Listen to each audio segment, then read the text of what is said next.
Welcome to Revathi's kitchen. இன்றைக்கி நம்ம jeera rice with gravy எப்படி பண்ணுறதுன்னு பார்க்க போகிறோம்.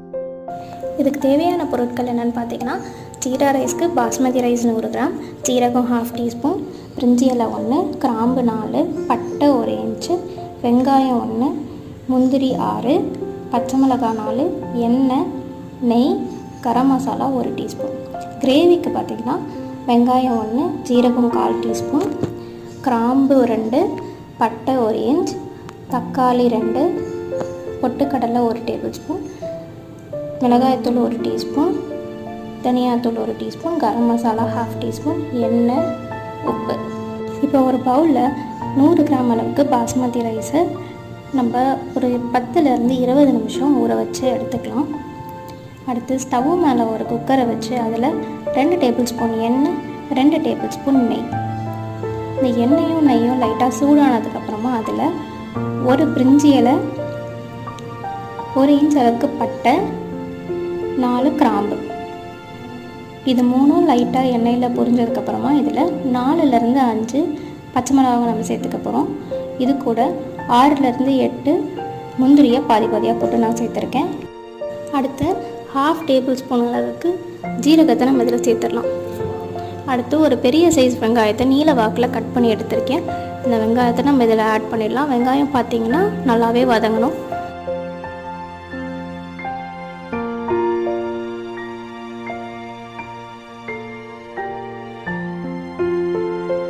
இது கூட 1/2 டீஸ்பூன் அளவுக்கு இஞ்சி பூண்டு பேஸ்ட் நம்ம ஆட் பண்ணிக்கலாம். இஞ்சி பூண்டோட பச்சை வாசனை போகிற வரைக்கும் நல்லா வதக்கணும். அந்த டைமில் வெங்காயமும் நல்லா கோல்டன் ப்ரௌன் ஆகிடும். அடுத்து கொஞ்சமாக புதினா நம்ம இதில் சேர்த்துக்கலாம். ஒரு பாதி கையளவுக்கு புதினா எடுத்து அதை நம்ம இதில் சேர்த்துக்கலாம். அடுத்து ஒரு 1/2 டீஸ்பூன் அளவுக்கு கரம் மசாலா நம்ம அதில் சேர்த்துக்கலாம். கரம் மசாலாவையும் சேர்த்து நல்லா கலந்து விட்டுக்கலாம். இப்போ அடுத்து நம்ம இதில் தண்ணி ஆட் பண்ண போகிறோம். 100 கிராம் பாஸ்மதி ரைஸ்க்கு 180 ml தண்ணி நம்ம ஆட் பண்ண போகிறோம்.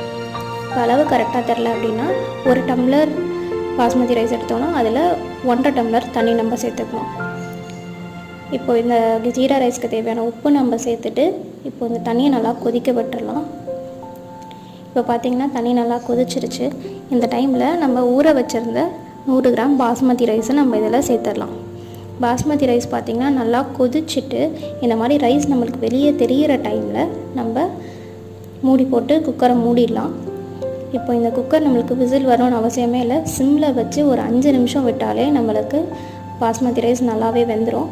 இப்போது ரைஸ் வந்துட்டுருக்க டைமில் நம்ம கிரேவி ரெடி பண்ணிடலாம். ஒரு கடாயில் 1 டேபிள் ஸ்பூன் அளவுக்கு எண்ணெய் விட்டு 2 கிராம்பு, 1/2 இன்ச் அளவுக்கு பட்டை போட்டுட்டு ஒரு சின்ன சைஸ் வெங்காயத்தை நீல வாக்கில் கட் பண்ணி எடுத்துருக்கேன். அதையும் நம்ம சேர்த்துடலாம். ஒரு மிக்சர் ஜாரில் 2 தக்காளி கூட 2 டேபிள் ஸ்பூன் அளவுக்கு கடலை போட்டு இதை நல்லா அரைச்சி எடுத்துட்டு இப்போ நம்ம அரைச்சதை நம்ம வதக்கின வெங்காயத்தில் நம்ம சேர்த்துடலாம். இது கூட ஒரு 1/4 டீஸ்பூன் அளவுக்கு மஞ்சத்தூள் சேர்த்துட்டு நம்ம தக்காளியை நல்லா வதக்கிடலாம். தக்காளி நல்லா வதங்கினதும் இது கூட காரத்துக்கு தேவையான 1 டீஸ்பூன் மிளகாய்த்தூள், 1 டீஸ்பூன் தனியாத்தூள், 1/2 டீஸ்பூன் அளவுக்கு கரம் மசாலா, இது எல்லாத்தையும் சேர்த்துட்டு நம்ம நல்லா வதக்கிடலாம். அதுக்கடுத்து இது கூட ஒரு 100 ml அளவுக்கு தண்ணி நம்ம சேர்த்துக்கலாம். தண்ணி சேர்த்துட்டு இதுக்கு தேவையான உப்பு போட்டுட்டு நம்ம இதை நல்லா கொதிக்க விட்டோம் அப்படின்னா நம்மளுக்கு ஒரு சூப்பரான கிரேவி ரெடி ஆகிடும். இது ஒன்றுமே இல்லை, ஒரு வெங்காயம் தக்காளி போட்டு அரைச்சி நம்ம இந்த ஜீரா ரைஸ்க்கு தொட்டுக்கிறதுக்கான ஒரு கிரேவி. மேலே கொத்தமல்லி தூவிட்டு முடிச்சிட்டோன்னா அவ்வளோதான் முடிஞ்சு. இப்போ நமக்கு குக்கரோட ப்ரெஷர்லாம் போயிருக்கும். இப்போ நம்ம ஓப்பன் பண்ணி பார்க்கலாம். இப்போ பார்த்திங்கன்னா ஒரு சூப்பரான ஜீரா ரைஸ் வந்து ரெடி ஆகிடுச்சு.